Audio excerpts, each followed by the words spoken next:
Hey, what's up, friends and family? How you guys doing today? So this is just a relatively quick video. That's a lie. It might be a little elongated, but I'll try my best. Video just about how I almost became a double champ this weekend for both Masters and Fusion World, and kind of like the story of how really more story on the Fusion World side. So really, kind of how that all transpired. And I'll run down the matchups. I'll run down kind of the thought processes of the deck and some of those decision points as well. And yeah, so me and my buddy Raymond, we teammate. Dimension Magic Games, obviously, guys. You guys know us at this point. And so we decided last minute to go up to the great country of Canada, and or as I like to call Canadia. Now, we really made it last minute. I decided I drove up to him in Connecticut about 4 hours, and then he drove the rest of the way to Canada for I want to say 8 hours. So we kind of did that. Got there at midnight, maybe 1 o'clock in the morning. I think we might have been up to like 6 a.m. I'm never gonna lie. So I was kind of running on an hour or two of sleep for Masters event, and but that was fine. It is what it is. We get to the finals. Cool. Play against, and I end up losing in the finals for Masters. Kind of bittersweetly, not even bittersweetly, just unfortunately, right? Kind of is what it is, but it'd have been nice to win the Masters event, because that's really what I went to the weekend for. To Canada was for Masters, and I don't really like Fusion World. I'm not really a huge fan of the game, but it'll fix it. That's just my own trepidations. Bandai, you're doing God's work. Trying your best for sure. So yeah, so he kind of, that's Masters, right? I mean, it is what that is. That's nothing special. Normal day, normal run, mirror match here. I played Bojack, but the Fusion World, I guess it's more of an exciting story just because, well, spoiler alert, we won the event, right? And that's why you guys are here. So Fusion World is actually quite interesting just because I didn't really bring a Fusion World deck with me. I brought Giblet. That's kind of the last time I really paid attention to Fusion World was when Giblet came out. And I had took it to that regional. I think it was Virginia, and I ended up leaving. I just didn't care, so I left. So I didn't even play. I played one round with Giblet and then left, and that's the last time I touched Fusion World, realistically. So I ended up winning, playing. So the story, right, is really what we're here for. Is so after the Masters event, regional, I lose in the finals. Cool. We're supposed to go. Shout out to Sublet. Shout out to Juan Carlo and Armando. We were supposed to go to a steakhouse with them. Used to be a good dinner with them, but Raymond wanted to play the side event for Fusion World, and we thought it would be short that we could, because they were gonna go get ready and stuff. So we thought we'd have enough time for him to do that, and then we'd meet him over there.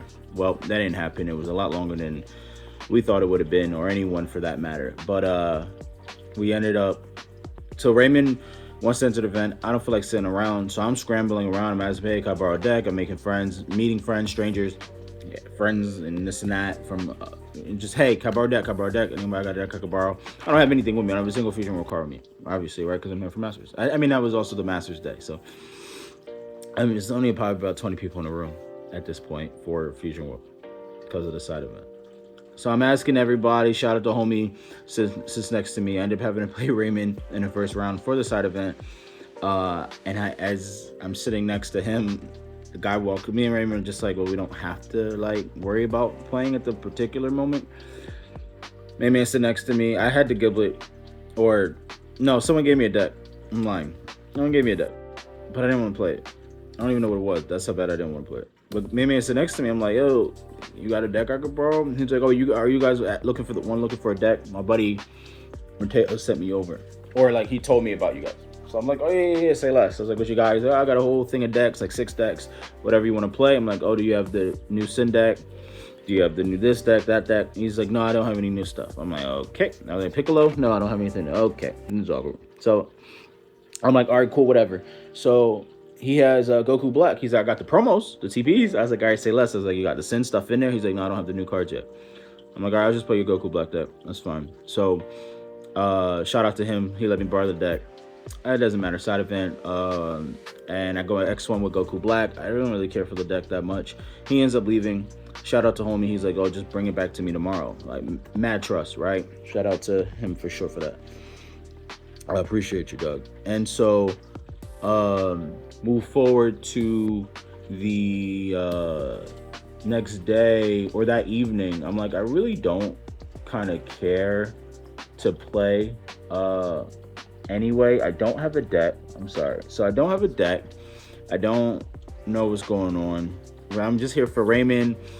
T-Mac, shout out. He had asked me during the Masters event if I wanted to commentate, because I commentated for Carter before. Shout out Carter and Alex for sure. So he asked me if I want to commentate. I said yes. I'll commentate. He was like, you want to commentate the finals when they stream it for Fusion War? So I'm like, okay, I have to be there anyway. I still didn't care to play. And so the next day, that night. I'm sorry, I lose my train of thought here. Back to the story, let's focus. So that night, I sit there and I fall asleep. I'm not gonna hold you. I was tired running on that 2 hours of sleep. I think I might have woke up at 9:45 or something like that and just submitted the sin list just to have something in the system and keep it pushing. I didn't care. It was just the easiest deck to build in 5 minutes, right? Just because it kind of, all the cards are from the same set. So I submitted very last minute. We end up getting to the venue. I think we had to be there by 10. We get there at 9:40. I still don't care. I don't really care about playing. I don't have my invite, but I don't care about playing. So I'm like, if I'm late, I'm late. If I don't play, I don't play. It's not my problem. I go and I tell Ray, I'm like, hey, he gotta go. He had to go fix some stuff with his deck. So I'm like, yo, you run in. I'll park the car. I'll get in there when I get in there. So he gets in there. Maybe we get there at 9:40. I might have got in there at 9:50. They already had posted the event. They already posted the pairing. The event was already starting. You know what I mean? I kind of take my time. I tell Alex like, hey, I'm just trying to. I got into this last minute. I don't know if my deck submitted just because I did it so late, and whatnot. And they end up fixing it, and just because it was late between the timing, because I had got into the event late in general, before it banned up. What, doesn't matter. I get into the event late. I end up having a first round bye. So round one, I'm sitting next to Danny Hype, and he's shout out to him. He definitely we were talking. I was like, yeah, I've never played this deck before. I played the deck maybe 3 times in the client, and I lost 2 times with it. So he's like, I don't think this is the right deck for you to like learn on the fly. The type of deck to learn on the fly. And I was like, you're probably not wrong. Quit making sense, but here we are. So I was just learning on the fly, and I might have did it. I don't even think I did a test hand. I'm lying myself. I didn't do anything. I didn't even touch the deck. I sleeved it up and went on about my life. And I remember before that happened and finding out, I'm like scrambling around running. I had my homie, shout out to him, who had won with Boo, one of these events. I believe it was Canada too. He had won with Boo. He had got me the black smokes. I didn't have the black smoke. Shout out to game 3. I didn't have the 5-drop sins, Omegas. He gave me a great homie price. So shout out game 3 and Jay for sure. And so I didn't have the black smoke. So yeah, that was part of the problem when I had went to when I submitted the list. I'm looking at the cards I have, and I have shout out to homie I played at the side event or was around. He gave me he had a bulk box. He gave me commons, not even common. He let me look through it, and it had the rares I needed, the whirlwind and the 5-drop sin. He gave that to me for free, and so shout out to him for that as well. And so back to that. So whatever. It just was one of those days of like, you just here. I'm waiting to just commentate. I didn't expect to play, but then the universe kind of pushed everything into me to say, well, you have to play. And I was like, I might as well play until I lose. And then I can focus on something else and get ready to go. Shout out to Eggman and T-Mac for the opportunity that I wasn't able to take advantage of. So, now I figured I got the cards. I'm running around. I'll just play. I'm playing, and Danny, and we're talking about it. Talking to Emil. Shout out Emil.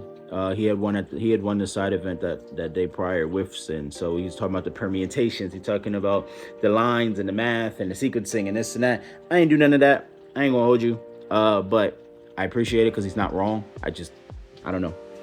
So I end up playing Yellow Vegeta round one. Well, my round one, right? Because I got the bye, so I'll move forward like that. And so I play Yellow Vegeta. I'm gonna be honest, it's just not a fair matchup for them. They don't do anything. They don't do enough, and we throw what they can do, even at that point of the game in the later game, is so unimpactful. The guy didn't know what my deck did barely, and so that put me. I barely knew either, but it put him at more of a disadvantage. So there was that. Round two, I ended up, or my next round, I ended up playing against the homie as well, who it was a homie I met there, Chill Bull. He was playing Green Piccolo. That was my first. Everyone says, the Green Piccolo matchup's the worst matchup, and it's probably true. But I think he said he kind of stumbled along the way. And it was my first time playing against Piccolo. I didn't really know what the deck did. I just know how to play against ramp decks, and you kind of just push their shit in, turn your card sideways. So that's kind of what I did, and it kind of worked out. I saw double mill Vegeta, and I just played double mill and just kept swinging 20, and it was just too much. Shout out to him, homie, for sure.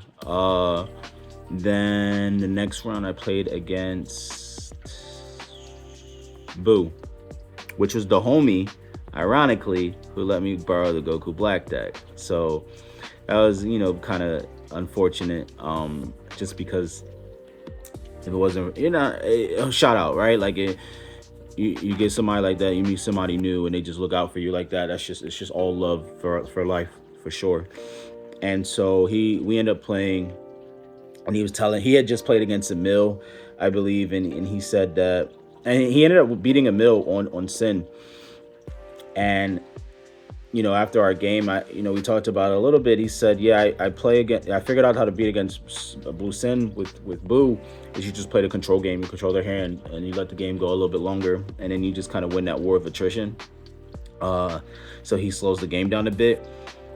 I did not slow the game. I just went burr. I know a lot of Sin decks, they naturally want to go to this little longer of a game style just to start getting their hand and manipulating their deck, and that's when their game starts. Yeah, I don't care about all that. So I just turned the card sideways. He's like, I wasn't ready for your aggression. I just wasn't prepared for you to be that aggressive, which is cool. But it was a great game for sure. Shout out him for life. And so the round I'm looking after, I'm playing him, and I see next to me, I see Green Piccolo Mirror. Then I see Cell versus Green Piccolo. No, I'm sorry. I see Green Piccolo versus Cell. And I see Green Piccolo Mirror, and then I see Green Piccolo versus Cell. So I'm like, everything around me going that way is Green Piccolo or Cell. So that I'm either playing one of the two, and then it's gonna end up being Green Piccolo. Someone's gonna have a mirror, right? Like it just, the math just, both Cells lost at the same time. Get fucked, nerd. So I'm like, oh shit, no matter what, I have to play against Green Piccolo next round, and Green Piccolo is my worst matchup. Allegedly is what everyone told me and been saying. It is what it is, right? So I end up being paired against the Green Piccolo. Surprise. Shout out, great player. He did his thing, but I kind of just did the same thing I was doing all day with the deck, just being aggressive, learning on the fly with the deck, right? Like I said, the 3 games, and just kind of read your cards, I guess, kind of, sort of, not really. I don't know. I didn't read my cards. Do we ever? Card players don't read. So I ended up playing against him. Good game. I think he got to turn 8, killed him once he tried to attempt to turn the corner. And then the finals, so the next round I had to play against either my homie who I played in Masters, playing the Bojack Mirror, and we also played in the side event as well. I don't know, Universe just keeps putting us together. We also played at the last regional as well. So, but no, he it was him versus one of his local homies, and they his buddy ended up taking it. I think he said they bricked some, we missed something in the curve along the way in the late game, but it'd have been cool to be able to play against him in the finals since we've been playing against each other every damn day, anytime, everywhere. Anyway, but cool, great guys, good players. Finals, obviously Green Piccolo, and it's funny because I said I'm the gatekeeper. I was like, if I lose that previous round, I was like, I am the only thing here to stop there being a Green Piccolo mirror, right? Because it's me versus Green Piccolo, and then Green Piccolo, Green Piccolo. So it's like I'm the gatekeeper here to make it not be a mirror match. Funny story, right? Side note is they actually asked us to be on stream. Baby Boy said no. He's like, no, I don't want to be on stream. I don't need that pressure. And they were like, well, we can't have the first table be because we're table 2. They're like, well, table 1 is Green Piccolo versus Green Piccolo. We don't want to put that on the stream, right? No one wants to see that. And then he's like, well, I don't want to do it. So I was like, okay, well, cool. And I wanted to do it. I don't mind. I never mind, obviously. But he didn't want to do it. So cool. And that was kind of, I'm not going to say I was nervous. I was just like, damn, I'm about to get my shit pushed in on stream because, again, Green Piccolo worst matchup. It's the second to last round. He's definitely a good player. So I was like, I'm about to get my shit pushed in on stream. That's going to be embarrassing. But he said no. And so, cool game. He gets the same thing. Gets to turn 8. And he dies on his turn 8. Or like he gets to turn 8. I don't think he's lived to see another turn after that. And or his 8 energy. Finals, cool guy.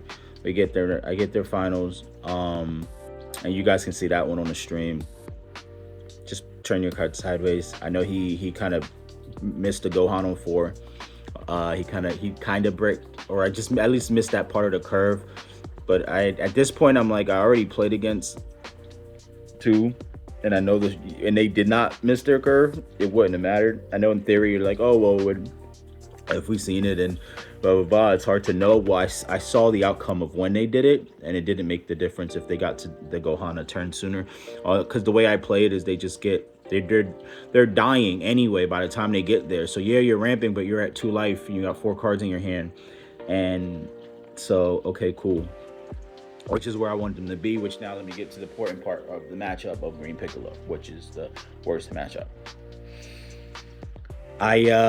It's this controversial thing that I do, and you see it on stream of me playing Vegeta using the marker.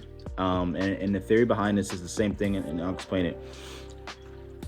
In Crit Vegeta and Videl, right, for blue, 2-drop Videl. This Mill Vegeta is not as strong as the 2, but the theory for both of these cards are combined into 1 is what happened. So Crit Vegeta allowed us to have early pressure against more slower decks with these blue decks. So yeah, we can do things as blue later, but sometimes they have a better late game, especially green, than us. So how do we make it where when we get to the late game, what we are doing is more impactful? It hurts a little bit more. So Mill Vegeta, the pop marker, you play it, you swing. They don't have a way to kill it on their turn 2. They go. So you get 2 turns of Mill, which is what you need for your deck, and then you always protect it. So it's the same thing with the blue Videl, because you would protect her because she would get you cards back. Protecting Vegeta mills you, which in turn helps your deck flow, right? Because you need your cards in your drop for Sin. So it's the same adjacent impact. So we do that, we mill it, we keep it alive, we don't let anyone. I've super comboed to save it. So that's kind of the theory there. I had a conversation about keeping your marker so you could play your Omega Chain turn earlier on 4 against Piccolo. But my thing is, Piccolo thrives in the mid-late game, so they want to be there. So while you're accelerating your end game, they're there and theirs, and there will always be better. So you get to do your thing a turn sooner. They get to do everything when they're ready at that moment going forward. So I just feel like the early aggression, the earlier pressure is better. And you guys can even see, I'll turn a 1-drop sideways and I'll use a whirlwind spin on it because they're not swinging at you. There's no pressure coming at you. So you stay at 6 life the whole time. So you can throw away your whirlwind spins anyway. And I'd rather use them offensively, and then, you get them back in your deck, which is really broken when you think about it. And yeah, so you don't miss, and I was at 6 life, like I said, right? So I could have ended the game at 6 life. There was a point and he had swung 20 to 20 with leader, and I was looking for the 7 drop extra card because I charged 2 of them, and I could have been at 6 life, but I knew they were in my life. I knew it was in my life, the last one, so I just started taking life. He swung 20 to 20, and I was like, snap take, because I was like, I'm gonna find it, and I knew that was the best way for me to be able to close out the game. And ultimately, it ended up being that way. I think either way it was, but he had like 0 cards in the hand. He was top deck mode by the time he got to his ramp turns, right? He got to his where he wants to be, but by the time you get there, it's just so much that it's not enough. At least that's the theory that I see it as. But yeah, so shout out to great game, like I said. So shout out to him. If you guys have any questions or concerns, comments, you let me know. You know, that's kind of the breakdown. You guys see the deck list. There's no point in me making a deck profile video. I don't really think so. I mean, I can a quick one for anyone, but it's out there. Simple, builds itself realistically. But shout out to Raymond Sierra, my homie for sure, for life. My brother for life. Fuck the homie, he's brother for life. We went up together, ride together, die together, and I'm gonna be honest, like that's that motivation you need, is someone just to be in your corner. You know what I mean? We were locked in with each other, which kept us locked in for maybe not so much the event, but the universe had our back. And like I said, I was supposed to commentate, but the universe said, hey, can't commentate if you're in the finals. So here we are. And yeah, so shout out to Dimension Magic Game. Shout out to the team, the squad, and everyone. Shout out to every friend that I made along the way, and the new friends. I'll see you guys at Nats, whether I'm playing or not. And Carter Magic, Alexander, T-Mac, even Eggman, you know what I mean? All love, all respect. And I look forward to seeing you guys in the next one. Appreciate you guys being here.